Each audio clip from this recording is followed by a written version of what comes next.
안녕하세요. 한진입니다. 오늘은 시청자 중 한 명이신 이근님의 사연을 가지고 이야기를 나눠볼 거예요. 한진님, 질문이 있습니다. 성격과 외모는 마음에 드는데요. 저와 맞지 않는 부분, 종교, 주량, 소비 패턴이 있어요. 저에게 굉장히 적극적으로 다가오는데 어떻게 해야 할까요? 성격과 외모는 마음에 드는데 종교와 주량과 소비 패턴을 감당하기 힘들다. 일단 이근님이 가지고 계신 경험이 어떠냐가 되게 중요한 것 같아요. 우리가 갖고 있는 경험이 결국에는 스스로에게 대한 답변을 준다고 생각을 하거든요.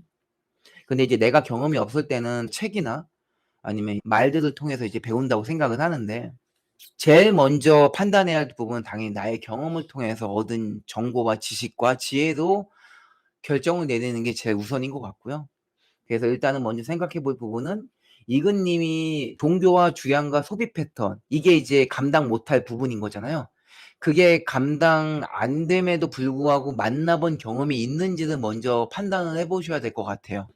근데 내가 그런 사람을 만나 봤는데 역시나 감당이 되지 않았다, 자잘하게 부딪히고 싸웠었다라는 경험이 이미 전제로 깔린다면은 당연히 두 번 고민해 볼 필요도 없이 만나지 않는 게 맞겠죠. 근데 그런 경험이 없다, 그렇다더라 라는 얘기를 들은 거라면은 그러면 고민이 많이 될 수 있을 것 같아요. 그렇다면 이제 주변 사람들 얘기를 통해서 "아, 이렇다는 얘기를 많이 들었는데 외모와 성격은 너무 마음에 들거든요. 어떻게 하면 좋을까요?" 라고 물어보게 될 것 같아요. 제가 지금 판단해 봤을 때 이근님은 두 번째인 것 같거든요. 그런 경험이 없으셔서 물어보시는 것 같아요. 첫 번째면은 아마 자기의 경험을 믿고 판단을 내릴 확률이 높다고 생각을 해요. 두 번째라면 경험을 만들어 갈 수밖에 없다고 생각해요. 만나 볼 수밖에 없다고 생각해요. 제가 36에 그러니까 유학을 갔거든요. 그러니까 제가 유학 간다고 준비할 때 말리는 사람들이 99% 였어요. 그러니까 100명 중에 99 명이 말렸다는 얘기예요. '아, 이 나이에 가는 건 아니겠지.'라는 생각을 했었을 건데도 불구하고 갔었던 이유는, 결국에는 내가 확신하지 않는 부분에 대해서는 내 마음이 움직이지 않으니깐, 성격과 외모는 마음에 든다는 내가 확신하는 부분인 거잖아요. 근데 종교와 주량과 소비 패턴은 감당 못한다, 이거는 확신하지 않는 부분이니까 내 마음이 확신하는 부분 쪽인 성격과 외모로 마음이 움직인다고 생각을 해요. 아마도 이근님은 만나실 것 같아요. 그리고 만나시는 게 낫다 아니다를 떠나서 만나시라고 권유하게 될 것 같아요. 저도 그랬었기 때문에 그렇게 말해야 될 것 같아요.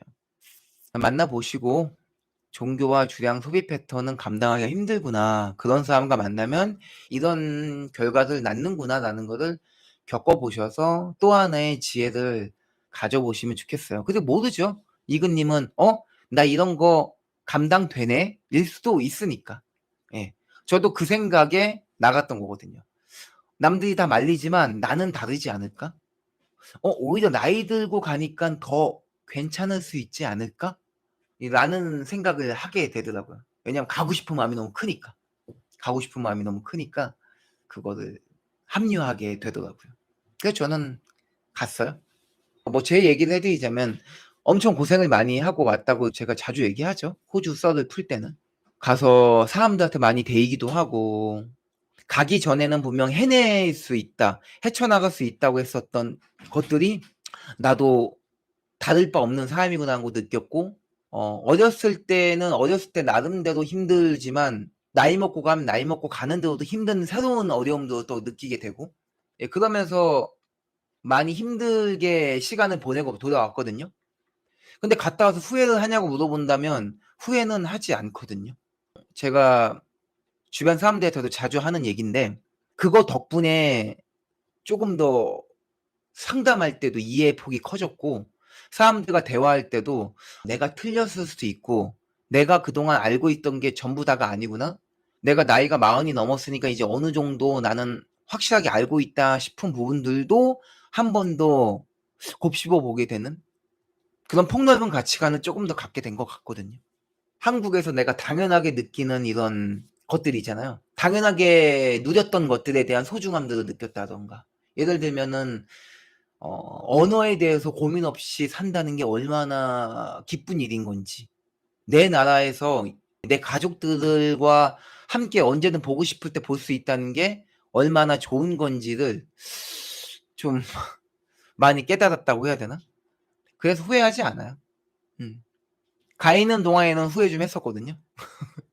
가서 이제 힘들었었던 시절에는 '아 내가 왜 왔지? 이럴 거면 뭐 하러 왔을까?'라는 생각을 되게 많이 했었는데, 갔다 오고 나서는 후회하지 않고 오히려 '유의미한 시간이었다.'라고 생각하고 있습니다. 지나고 나서 내가 후회만 하지 않는다면 '괜찮다.'라고 생각합니다. 예. 그래서 가급적 많은 사람들의 이야기를 들어보세요. 단순히 뭐 연애 전문가라는 사람한테만 물어볼 것이 아니라, 이거는 뭐가 맞다 틀리다를 얘기할 수 없는 부분인 것 같아요, 제 생각에는. 그래서 그냥 여러 사람들의 생각을 들어보세요. "너라면 어떨 것 같아? 너는 어떨 것 같아?" 그냥 들어보시고 본인이 마음이 제일 많이 가는 쪽으로 선택하시면 되지 않을까. 음. 진짜 정답은 없는 것 같아요, 연애는. 진짜 정답이 없는 것 같아요. 뭐 오프라인 모임 때만 해도 많이 했었던 얘기인데, 인생엔 정답이 없지만 연애에는 어느 정도 답을 내릴 수 있다라고 생각을 했었었거든요. 근데 연애도 정답이 없는 것 같아요. 그나마 현재로서 답이 어느 정도 있다라고 생각할 수 있는 부분은 썸을 탈 때, 연애가 시작되는 단계 정도까지는 답이 있는 것 같거든요. 왜냐하면 대부분의 사람들이 연애에서 어떤 사람과 연애를 하고 싶은지는 비슷하니까. 이상형 비슷하잖아요. 남자나 여자나 남녀노소 불문하고. 착한 사람, 나만 사랑해 주는 사람, 자기 일에 열정적인 사람, 말 예쁘게 하는 사람, 바람피지 않는 사람, 대화 잘 통하는 사람. 거의 대부분 이거잖아요. 저는 만나고 싶은 사람이 무조건 키 180 이상의 모델 같은 남자요. 저는요, 가슴은 C컵 이상에다가 엉덩이는 가슴보다 더 커 가지고 무조건 글래머 여자요. 거기다가 얼굴은 베이비 페이스요. 직업은 자기 일이 뚜렷한 여자고요. 말투는 애교가 넘쳐야 돼요. 이렇게까지 구체적으로 진짜 딱 집어서 이상형을 갖고 있는 사람은 거의 없잖아요. 설령 그렇게 말을 하더라도 그런 사람만을 만나지 않죠. 사람으로 태어나서 이성에게 끌리는 거는 본능이다 보니까 우리는 그런 욕구를 갖고 있거든요. 이성을 만나고 싶다. 꼭 성행위 때문이 아니더라도 정서적으로라도 의존, 안정감 혹은 설렘, 그런 것들을 느끼고 싶어서라도 우리는 이성을 찾죠. 내가 확고하고 뚜렷한 구체적인 그런 이상형만을 만나려고 하면은 진짜 연애를 할 수 있는 기회가 굉장히 줄어들 수밖에 없으니까. 그런 사람을 기왕이면 만나고 싶지만 그렇지 않은 사람도 함께 만나게 되는 것 같아요. 제가 그래도 명색이 연애 상담사 7년 차에 빛나는 나름 실력 있는, 예 나름 실력 있는 사람입니다. 예.